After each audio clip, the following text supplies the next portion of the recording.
welcome guest. I'm going to share with you part of my Gypsy life.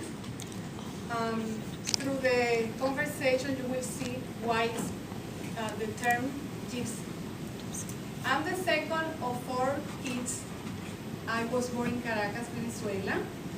After 2 years later, we moved from the big city to a small city. And we have cows, rabbits, we have dogs, and we have cats and chickens. So we have a very healthy life, very healthy environment. And 2 years later, we moved to a little small town. So we start our Gypsy life for about 8 years, jumping from one town to another. In that little town, well, we went through so many little towns, but the town that I remember the most is my mom's hometown. It was a very little and rural town. It had a population about 2,000 people.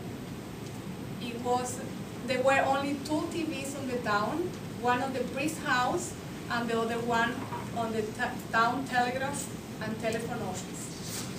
So if we want to watch TV, we have to choose or pray with the priest or go to the office.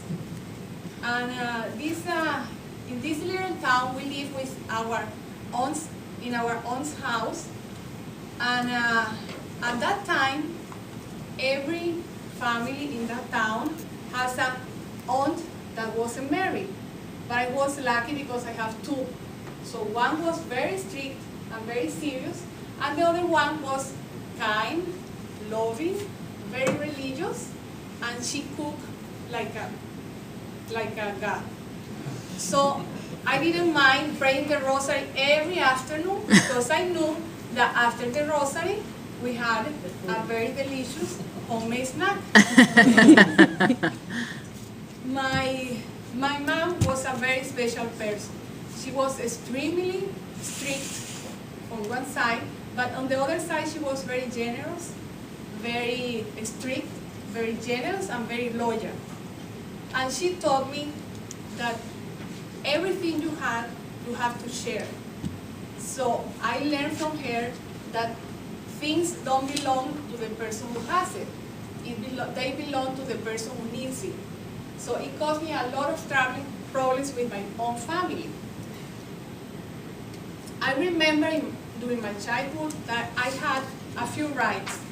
The right to be fed, the right to be dressed, the right to be educated, and the right to play. But I did not have the right to complain, to argue, nor to ask why. So I remember that I never knew what was going on because I couldn't ask why. After a few years, we moved. Mama enrolled me in a Catholic boarding school. So I was very happy, far from home. And I thought probably I could find people more flexible and teachers more condescending. But I was wrong. It was a Spanish nuns, so they were very strict at the time. But the rules and the disciplines were imposed in a different manner. At the age of 16, I graduated and became a teacher. So I thought, this is my time to go back to the city. I didn't want to live in a small town anymore. So I moved back to the city, and I only found temporary jobs because I was underage. So I worked for 2 years like a substitute teacher, and I got a job in one of the most prestigious private schools in Caracas. They hired me, and 3 months later they fired me because I couldn't control the students. I was a country girl living with urban kids with a very different manners, and I couldn't control them.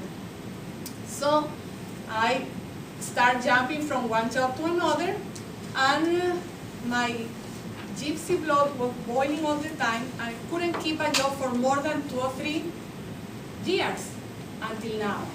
Now, no is the same frequency, but I'm still looking to start new things. All that experience has helped me to become a very open person, to share everything I have, and not to be attached to any material possession. So I want to share with you a little message that it doesn't matter how things look in life. There is a way that you can face it, that you can overcome it with good attitude and with patience.